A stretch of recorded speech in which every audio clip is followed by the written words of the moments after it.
I'm Greg Powell, and this is Investors Insights.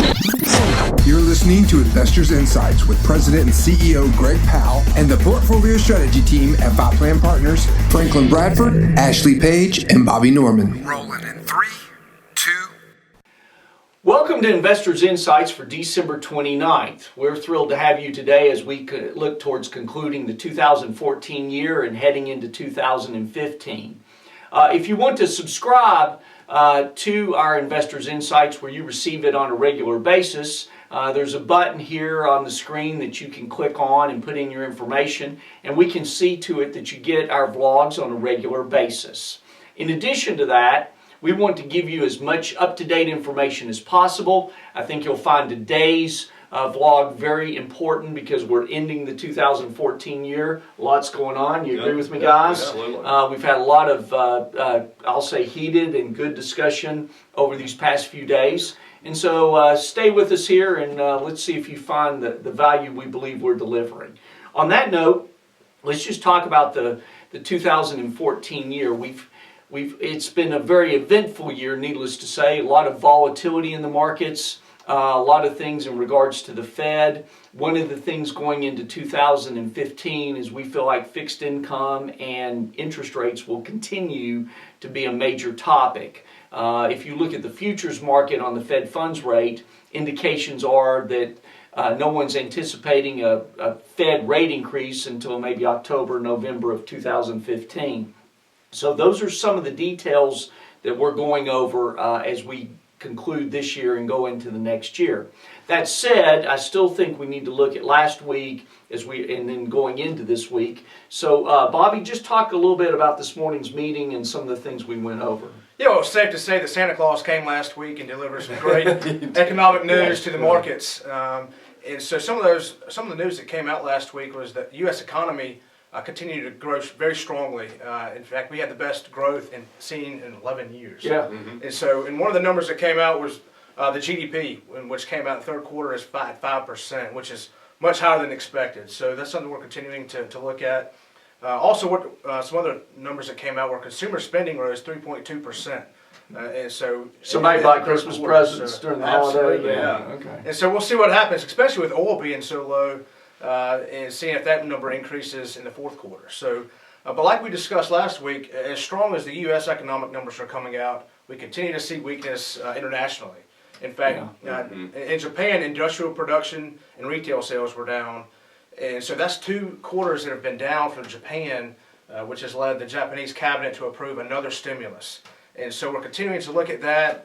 Continuing to look at deflation in China, which we're worried could spill over to other markets. So, there's a lot of great U.S. economic numbers, but continued weakness internationally. So, and that's something we continue to look at. Well, that's going to be a big topic. Yeah. I mean, Europe's got some major issues going on, and we're watching that very closely. We as Americans need to remember Europeans buy American products. Yes, agreed? Yeah. If the dollar's strong, they may not buy as much. Plus, if their economy, they don't feel good about their jobs, that could be another issue. So we're watching that very closely. If Europe sneezes, does America catch a cold?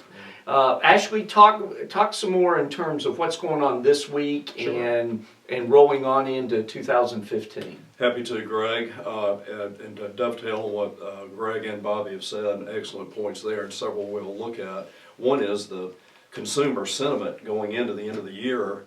Was just published last week. It's the best it's been in 7 years. Yeah. So American consumers are feeling very good about it. To Bobby's point, the growth in the GDP has been very good. Looking forward to next year, 3.5% and up would be a very solid market year, and many economists are looking at that or higher.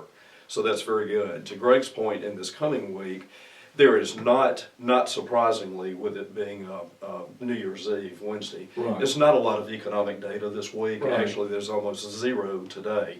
The one thing we are watching, to Greg's point, in Europe is the Greek elections. That's occurring today. Yeah. The reason for that is that the Greek parliament sort of comes and goes in forming coalitions. And the coalition that is in power has, in the presidency thereof, has been very much of an austerity round. It's really helped the Greek economy begin to grow again. Now, however, if they don't come out with a new president this week, there's another anti-austerity party that's getting a lot of popularity again in Greece. So we'll have to watch that a little bit. Well, and it could be Greece that unravels the European Union, or It could the beginning of it. And so we're watching that. It is, and then just 2 or 3 other things going forward for the year. We've had a lot of portfolio discussions about this. We mentioned the 3.5% level above. One possibility you could see out there, Obamacare is kicking in for, much deeper this next year, how that will impact owner-managed businesses. To Greg and Bobby's point, Greg often says, and he's couldn't have been more right than 2014, U.S. is the best house in a bad neighborhood. It's a great expression. I can't think of anything more true going into 2015. So you have the international, what the labor market is going to do, what the Fed is going to do, the unknowns for the year, like a Japanese tsunami and earthquake a few years back. So we'll be looking at that. But the underarching setup's very good for growth in the United States. It's just how long can the United States kind of do it alone? Right. We just hadn't had much help internationally this year. So that's what we're watching. Yeah. Keep in mind that the U.S. represents more than 20% of the global economy, and in relation to markets, in terms of stock markets, 45 to 50% of stock markets. So we play a major role all across the globe, and it's very ironic that a lot of Europeans and Asians have more confidence in our economy and our markets a lot of times than we as Americans do. Other things that you need to be aware of, ironically, the U.S. is heading towards full employment. Based on the way the Fed looks at it, you get around 5%, you are at full employment. Another point I want to make is most of the central banks around the world are headed opposite in terms of direction than what the Fed is here at this country. We're worried about rates going up. Most of them are looking at bringing rates down. At Five Plan Partners, we're still very bullish on U.S. equities, although we're very cautious, very optimistically cautious, I guess I should say. We see a modest acceleration in U.S. growth in the year ahead, and it'll be fueled by relatively low commodity prices, an improving labor market, rising but still low interest rates, and more supportive fiscal policy. Those are just some of the factors that we're looking at as we go into this year. And finally, I want to talk about active management versus passive management. This has been a year in which passive management, some of the indices have done real well, such as the S&P 500 or the Dow Jones Industrial Average. Keep in mind that here at Five Plan Partners, as we're looking at our clients' portfolios, we're not only taking in consideration the upside, but in case the unexpected downside takes place. Yes. And so proactively looking at how much risk are we taking in relation to the return. And so as we move into 2015 with the debate about interest rates, the debate about overall global economies, you need to know that yes, we want to get the highest returns possible that we can for our clients, but we'll do it in a way by taking the least amount of risk and at the same time always looking to protect that downside should things get nasty. That's one of the biggest differences between active and passive management. Now, I will throw in there are no guarantees. There are no guarantees that passive management will always do well, and there are no guarantees